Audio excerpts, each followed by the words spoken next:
Hello and welcome to this next lecture on machine learning foundations. In today's session we will discuss bagging and boosting, which are basically model averaging methods, and we will basically illustrate these with decision trees. We will also discuss the bias variance trade-off that will result from our discussion on bagging. But to begin with, we will discuss how the idea of reducing impurity in decision trees can be used for a very useful task called feature selection. So we will begin with feature selection. Employing the same idea of reducing impurity or maximizing gain that was used for deciding the next attribute to split on it in a decision tree, we will now perform feature selection. So given a sample of training examples S, and let us say PCI is the proportion of examples with class Ci in S, we recall the impurity that was measured through entropy. The impurity was highest when the class distribution was uniform, and when the class distribution is skewed, we have low impurity. Now, what is a good attribute? Well, a good attribute is one based on whose values we have low impurity. So a good attribute is one that is more directly associated or correlated with certain classes. So good attribute is characterized by low impurity. So here is a very simple heuristic for selecting R best attributes. So consider calligraphic R to be the set of attributes that will be eventually used. We will compute the gain associated with every feature phi I as before. The gain is basically reduction in impurity, which is impurity before the attribute is used, minus weighted average of the impurity resulting from the different splits on that attribute. We are going to do this iteratively. I am going to select the next best attribute that maximizes the gain, and when I say next, we are only including those features which are not already selected. Now this, for example, will help us identify keywords associated with spams. So spams often have key phrases such as best deal. So it is possible using this measure to find deal as a keyword having the highest information gain. In the next iteration, we look at all of the keywords and we might actually find that best is the next best keyword as far as information gain is concerned. So of course the step number 1 ensures that the same feature is never selected twice. However, in practice it is desirable that highly correlated features are not selected together. So it might be most desirable that when deal gets selected, best should be excluded.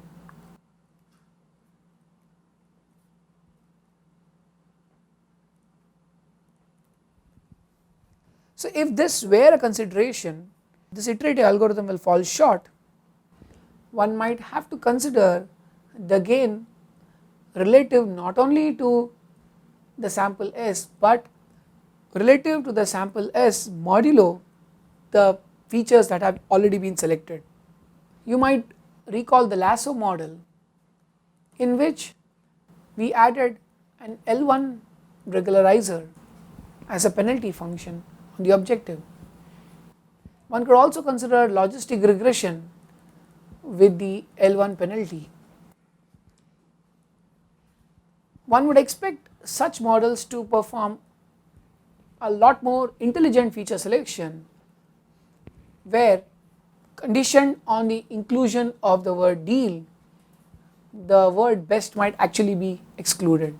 So whereas models such as logistic regression or lasso with the L1 norm give you a more collective view of the feature space, this greedy feature selection tends to be myopic.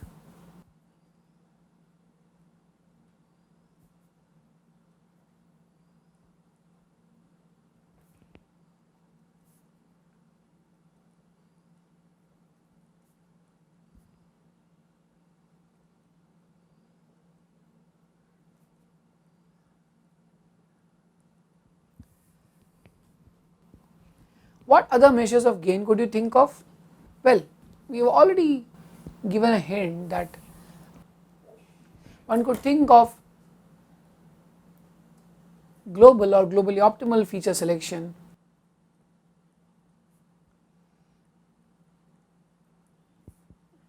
and, as was pointed out, L1 regularized logistic or even the support vector classifier could be considered. As far as local and greedy feature selection methods are concerned, one could just make use of gains such as the Gini index, the class error, and so on, that were already discussed in the context of selecting the next best attribute to split on for decision tree learning. So in particular, Gini index and class error are greedy, very fast heuristics, unlike L1 regularized logistic regression. However, the advantage of slapping sparsity inducing regularizers in some of the classification models is that one learns weights associated with the features while also selecting them. So here is an extremely effective algorithm for finding an optimal subset of features in conjunction with error minimization. So let's say you were trying to minimize an error function EW, and let's say there was a gradient oracle that also gave you the gradient of E at any point W, and you're also given as input the number of features that you're interested in selecting. So the algorithm proceeds as follows. At every iteration, it's going to do a gradient descent based on the previous iterate and the gradient at the previous iterate.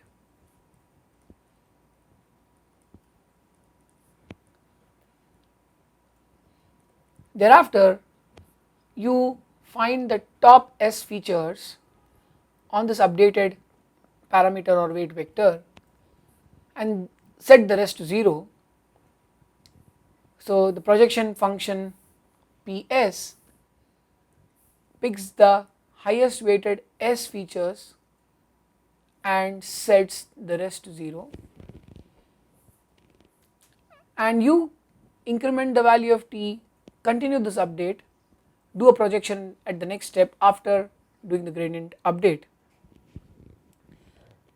Now it can be proved that under very general settings, what we mean by optimal is that the optimal feature vector W star is argmin over W of the error function EW subject to the constraint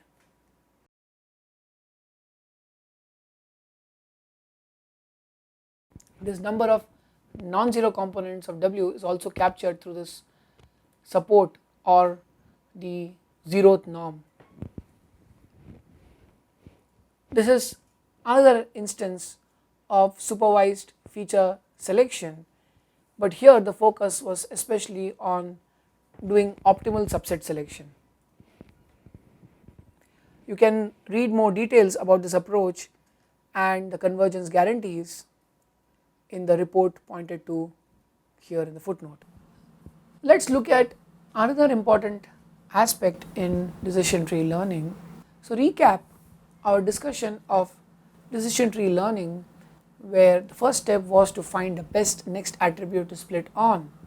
Once phi I is assigned as a decision attribute for the node. You then split the data set along the different values of phi I and then repeat step number 1. So this was the basic decision tree learning procedure.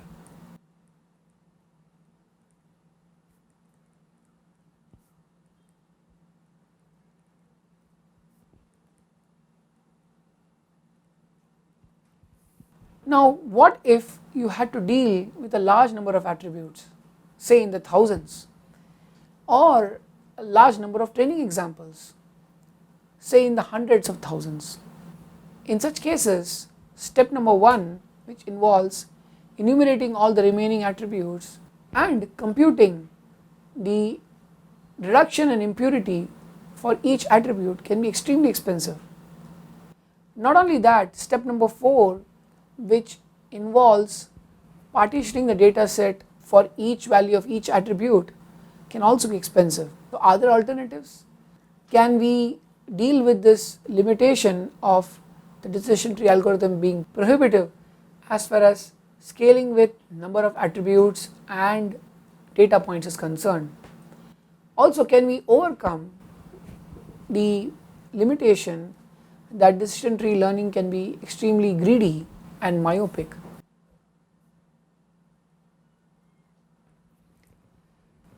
Specifically, it is possible that the decision tree resulting from the first attribute that was chosen turns out to be extremely suboptimal. So what could you do? Well, one could try avoiding committing to the first attribute and probably look at decision trees rooted at other attributes as well.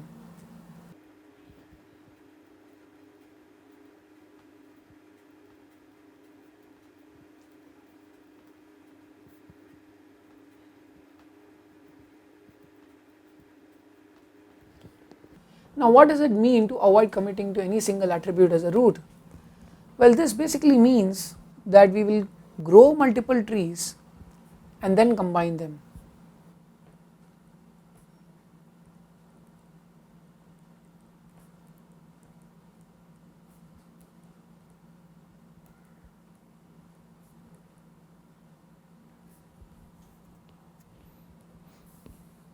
There are multiple options associated with growing multiple trees. The first is that each tree might be grown on either a subset of the attributes or a subset of the data points.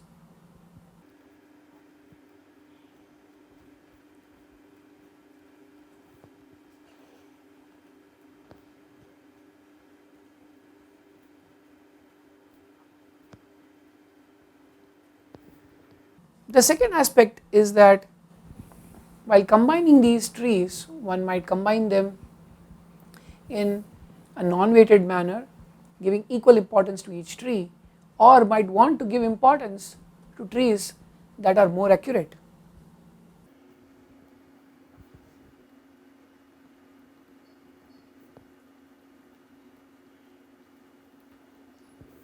Finally, how do we grow these trees? Do we grow them in parallel or do we grow them sequentially? So the third option is to either grow them parallelly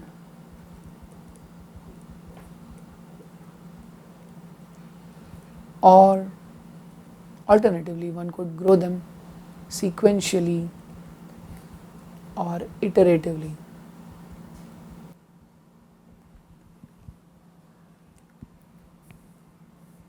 Now it turns out that all these options exist, and in fact there are names associated with the options.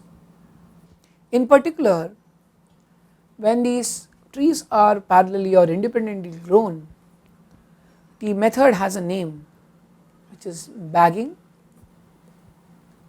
and when the trees are sequentially grown or iteratively grown, we have a method called boosting. In fact, bagging also subscribes to non-weighted combinations of the tree by default, and by default boosting subscribes to a weighted combination of the trees. In particular, bagging randomly subsets both attributes as well as examples.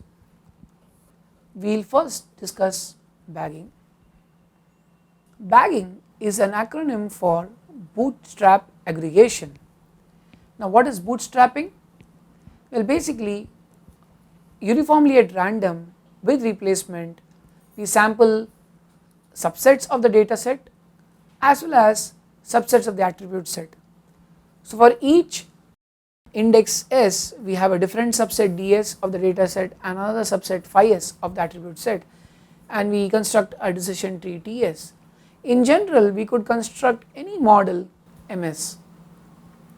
This model could be a logistic regression classifier or a neural network and so on. So the random forest algorithm basically constructs a set of such trees, decision trees, so forest therefore, and then averages out the predictions made by the individual trees to be able to make a prediction on a new test data point. So here is the exact random forest algorithm. For s equals 1 to the size of the bootstrap sample, we do bootstrapping, which is draw a random sample ds with replacement size ms from the training data d, which has size m. So ms is less than or equal to m, and then we grow a random decision tree ds, which is a function of ds and the attribute set phi s. Now the attribute set phi s is basically randomly sampled for every tree ts. There is one small difference therefore to step number 1 of the decision tree learning, which is basically that phi I should now be only selected from the set phi s. So phi I is the best decision attribute for the next node from phi s. Phi s is of course a subset of phi. Having done this for as many times as the size of the bag, this algorithm basically outputs an ensemble of trees. Now the basic reason for constructing a bag is that each model here might be weak. What do you mean by a weak model? Well, what we certainly want is that each of these weak models is better than random.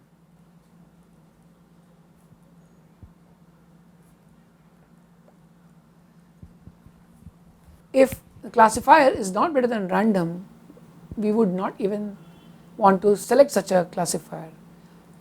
So weak model must be better than random, but why is it weak? Well, it is weak because it might be far from complete.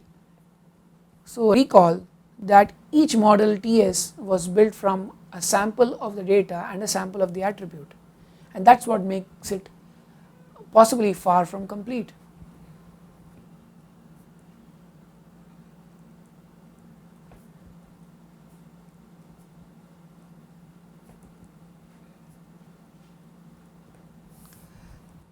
Let us say there were 20 examples overall, of which 10 of them got routed to these leaf nodes which have positive labels. Let us also assume that of the 20 there were basically 8 which reached the first leaf node labeled positive and 2 which reached the second leaf node labeled positive. And let us say that of the 8 there were only 5 which were actually positive, and of the 2 there was just 1 that was actually positive. So in such a case the probability of the positive class given the example x is 5 plus 1 which is 6 divided by 8 plus 2 which is 10.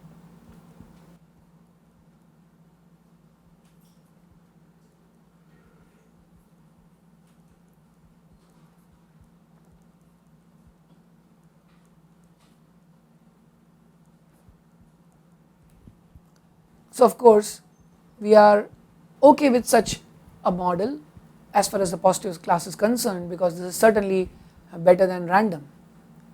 Now note that class posterior probability distribution can be obtained more naturally for probabilistic classifiers such as logistic regression or naive Bayes or Gaussian discriminant analysis, or even for support vector machines, it might be possible to come up with this posterior distribution for the class in a more natural manner.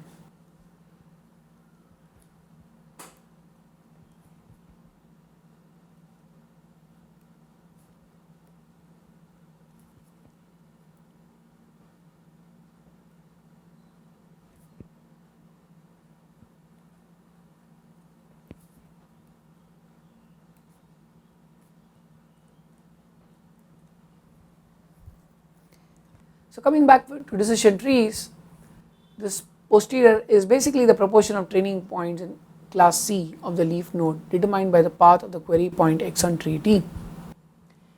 Now how do you arrive at the decision for a new test point x? Here's a simple idea.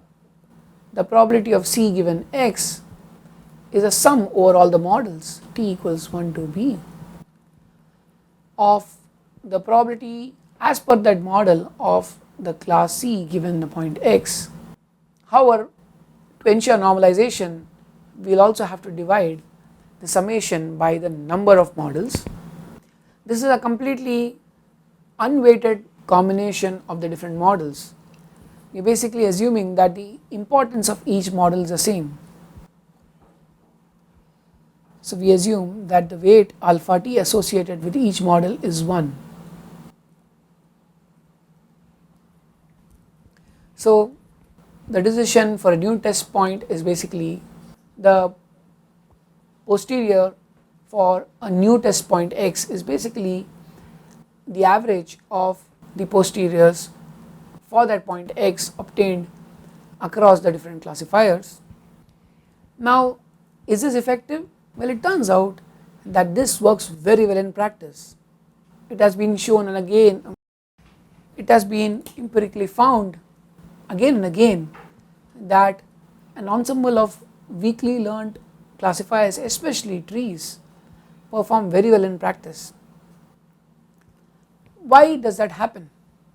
We are particularly surprised because each tree was learned only on a subset of the data points.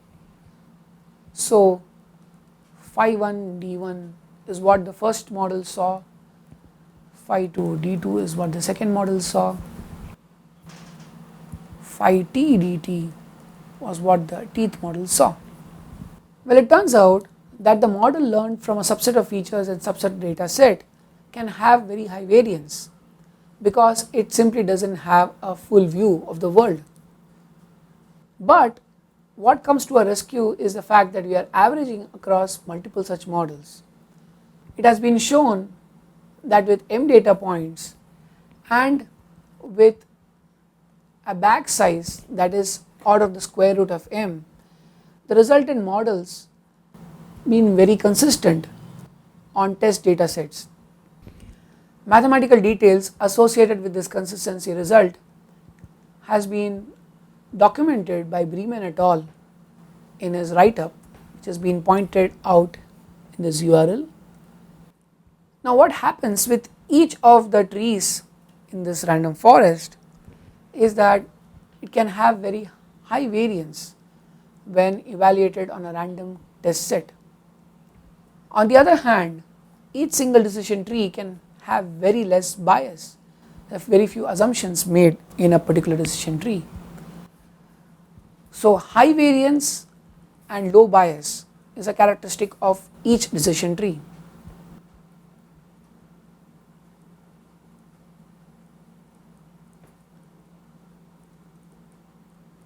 However, when we put together multiple decision trees, each with high variance and low bias, it turns out that trees mutually cancel out each other's variances, and therefore the results tend to be a lot more accurate. This is primarily because the decision trees Ti and Tj are completely uncorrelated. So the tendency is that the model averaging yields very high accuracies on test data.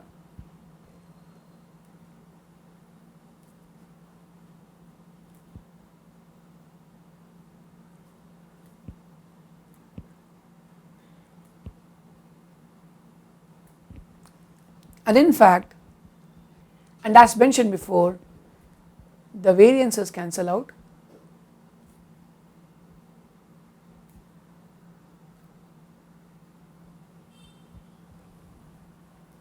and also the fact that these models tend to be accurate on test data is indicative of the fact that they do not overfit. There is always this trade-off between the bias and variance that we observe in practice. They help us measure the accuracy of the model and the dependence between the trained model and the training data set. More specifically, variance of a model is a variance in its prediction when trained over different training data sets, and this often reflects in variation of the model in performance over the test data. Bias of the model, on the other hand, is the difference between the expected prediction of the model and the true values. As an example, for the multivariate Gaussian, the maximum likelihood estimator of its mean is unbiased, while that of its covariance estimator is biased. So what we find here is that the expected value of the maximum likelihood estimator mu hat MLE for the multivariate Gaussian minus the true parameter mu is 0. So 0 bias means there is no bias at all. Smaller the value of the bias, the more unbiased the estimator. On the other hand, the maximum likelihood estimator for the covariance matrix has some bias. Coming back to our more familiar example, regularization. What does regularization tend to do? Well, regularization tends to increase the bias, and in that process tries to reduce the variance.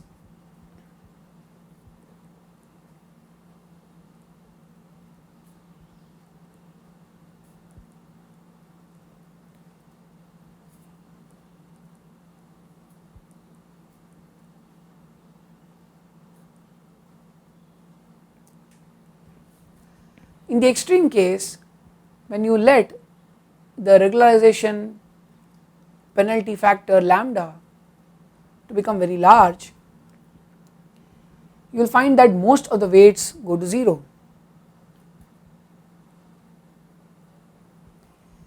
Now, if most weights go to 0, we are actually increasing the bias of the model. The bias is that the weight should be as small as possible. Now, the extreme setting, when all the weights are 0, the prediction on every test example will tend to be the same.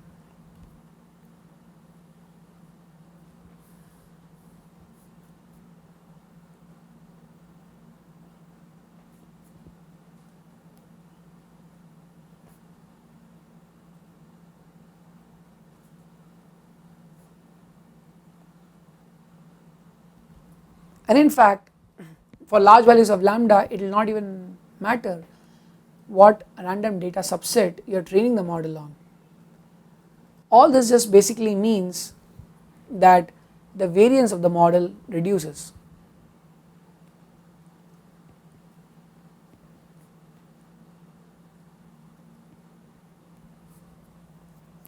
One can actually quantify this trade-off between bias and variance. The expected squared error loss is variance plus bias squared plus noise. You can refer to the optional slides at the end of this presentation for some details of this bias variance decomposition. It is very rare indeed that using a single strategy one is able to reduce both bias and variance, and that is what makes random forests extremely interesting. Here is an illustration of the trade-off between bias and variance. The desired distribution was supposed to have mean around this red disk, and it was supposed to have most of the critical mass concentrated here. And what we find in the top left corner is the desirable setting where both bias and variance are low. What we find in the bottom right hand corner is an undesirable setting where the points are actually quite spread out, and they are not even spread out consistently across the center of mass, which is the center of the red disk. So what we find here is completely undesirable. The other two settings are interesting, one with low bias where the centroid of all these points coincides with the centroid of the red disk. How the points are spread out a bit too much, so this is a case of low bias and high variance. What one would like to do ideally is move from high variance low bias to low variance low bias. In fact, this is what random forests try to do. One might also have the case of high bias and low variance. So for example, in this setting we find that the points are hardly spread out. That means there is very strong bias that the center of mass should be a particular distance from the origin. The variance however is low. What we want to do is move from high bias to low bias while keeping the variance low. So again, this is the desired trajectory. To some extent, boosting achieves this objective. So based on the error at the t minus 1th iterate, the model at the tth step is learned. So this is what happens. Here is the model at the tth step, and it is a function of the model at the t minus 1 step as well as the error that results from the model at the t minus 1 step. Now the model at the tth step will cause an error.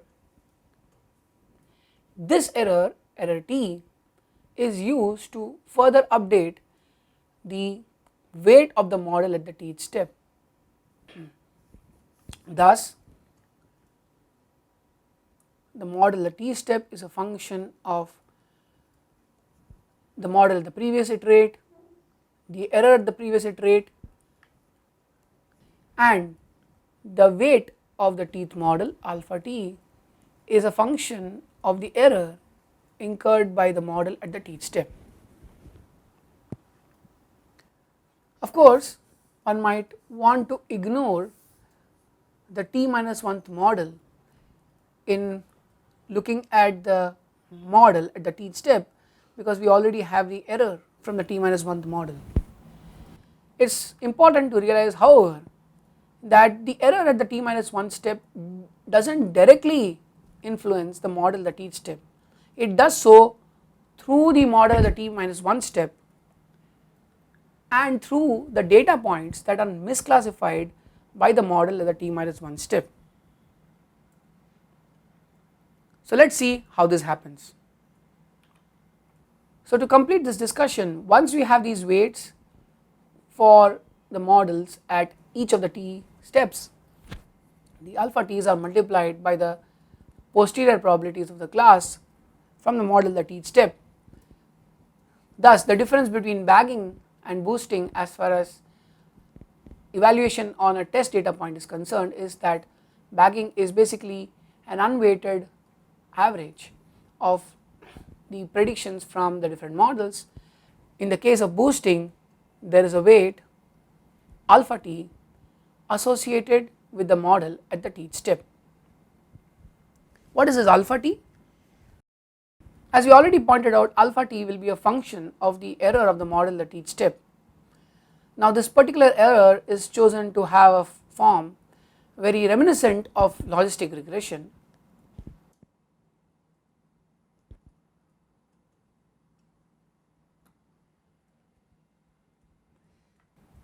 Particularly reminiscent of sigmoid. As you can see, if the error of the tth model is large, that is if it tends to become very close to 1, then alpha t, the weight associated with that model, will be small. On the other hand, as error goes to 0, alpha t becomes very large. So it suffices to say that as the error decreases, alpha at increases, as the error increases, alpha t decreases. So we reweigh each example at a particular iterate, say t minus 1. Thereafter, we train the new model at the tth iterate based on these weights, these new weights, compute the error, and then compute the weight of the tth model based on the error of the tth model. So this goes on. Now what we expected to reflect in the weight of an example was how important it was to correctly classify this example, because this example got misclassified by a highly confident classifier of the previous iterate, and that is what we find here. Delta is 1 if the classifier at the tth iterate misclassified the example. So if delta is 1 and if alpha t turns out to be high, then what would happen here is xi I would also be high. If delta by 1 and alpha t was low, delta would also be low. If delta was 1 and alpha t was low, then xi I would also be low. Finally, what happens if delta is 0? So if delta is 0, which means that the ith example was correctly classified, then the exponent here will be 0 and xi I will remain unchanged.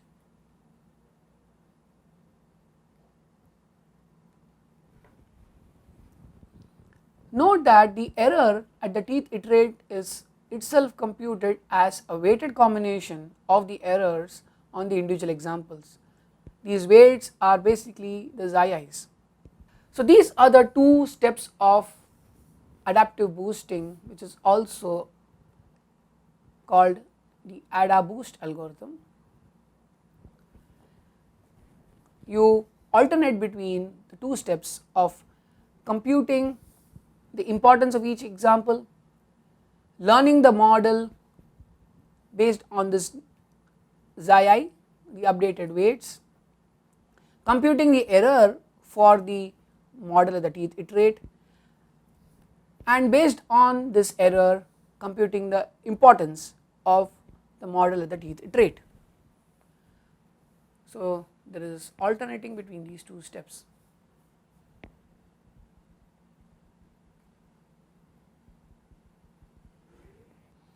So here is the AdaBoost algorithm in summary. You begin by initializing each instance weight to be the same. Xi I is 1 by m. Probabilistically speaking, this amounts to sampling the data points uniformly at random.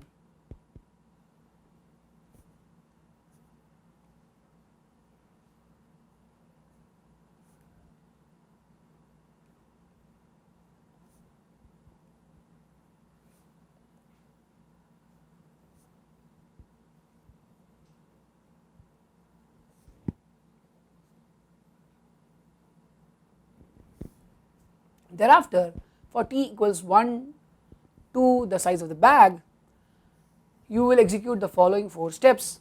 You will learn the tth model by weighing each example xi by xi I. Now you could do this explicitly through the weight xi I, or one might again resort to sampling based on xi I. The xi I will be the importance for the ith example. So this basically will amount to importance sampling as xi I keeps changing.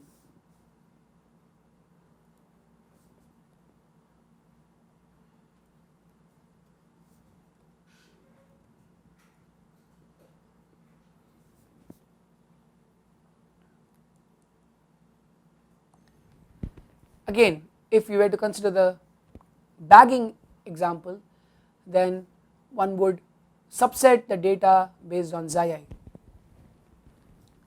Thereafter, the error is computed on the tth model, but the error is weighed, which means the ith example is weighed by xi I, as you see here. The error is also normalized by dividing by the sum of the weights of this II. The purpose of this normalization is also to keep the alpha t's comparable. So in the next step, the alpha t is computed based on the error of the teeth model, and finally each data instance is reweighed for the purpose of learning the next model effectively. After this reweighing, you go back to step number 1. You could do this for a fixed number of iterations like shown here, or you might do this till the error on some cross validation data is minimized. It turns out that there is a justification for the AdaBoost algorithm.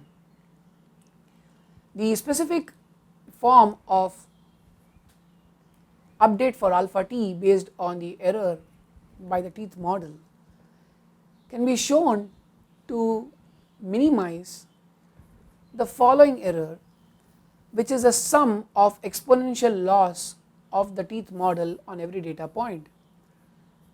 So ET is summation I equals 1 to m, the data points of e raised to minus of delta of yi equaling the label predicted by the combined model so far on the data point xi. Now it can be shown that this error is actually an upper bound on the simple sum of training errors on each data point. And what is the simple sum? It is basically summation over all the points of delta that yi is not equal to ct xi. So it turns out that this ET is actually an upper bound on this simple sum of training errors, and therefore alpha t actually minimizes this upper bound. A third important claim is that if each classifier is slightly better than random, that is if the error is less than 1 by k, in the case that there are k classes, AdaBoost achieves zero training error exponentially fast. Now this algorithm was introduced in 1995 as a method of converting probabilistically approximately correct learning algorithm that performs just slightly better than random, and that was when the notion of putting together several weak classifiers to give rise to a more robust combination was introduced. Combination is more robust in the sense that it can provide arbitrary high accuracy for helping the reader better understand the trade-off between bias and variance and how the expected error can be decomposed in terms of bias and variance. I have provided some extra reading material, some slides with a complete illustration of this decomposition. This decomposition has also been illustrated on the specific problem of linear regression. Thank you very much.